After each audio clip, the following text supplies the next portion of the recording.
আজ হচ্ছে গিয়ে থার্সডে তো মেইনলি আমার পড়ানো থাকে, বাট আমি আজ ছুটি নিয়েছি একটা বিশেষ কারণে।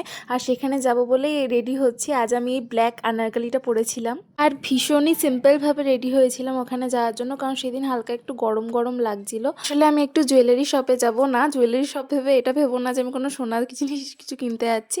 আমার একটা রিং দরকার ছিল, মানে খুব অনেক দিনের শখ, তো সেখানে যাব বলেই সিলেক্ট করেছিলাম। বাট সেই দোকানটা বন্ধ থাকায়, মানে জুয়েলার্সটা বন্ধ থাকায় আমরা অন্য একটা জুয়েলার্সে গেছিলাম, বাট এখানকার কালেকশন আমার একদমই ভালো লাগেনি। কাজটা অসম্পূর্ণ থাকে, একটু তো মন খারাপ হয়েছিল। মন খারাপ কমানোর জন্য চলে গেলাম একটা ক্যাফেতে। আর এই ক্যাফেটা না আমাদের সবারই ভীষণই কমফর্ট জোন।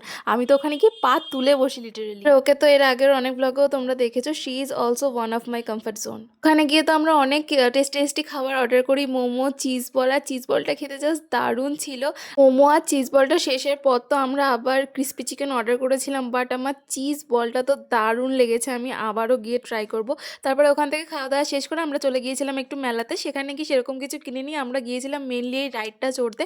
না, নাগরদোল্লা চড়িনি, এই ময়ূরটাতে উঠেছিলাম। নিয়ে আমি সেকেন্ড টাইম উঠলাম আর আমি ভীষণ ভয় পেয়েছি আর খুব চিৎকার করেছি। তো যাই হোক, বেশ তো মজা হলো। দেন বাড়ি এসে ডিনার করলাম ম্যাগি দিয়ে। So yeah, that was it for today. আজ আসি, টাটা।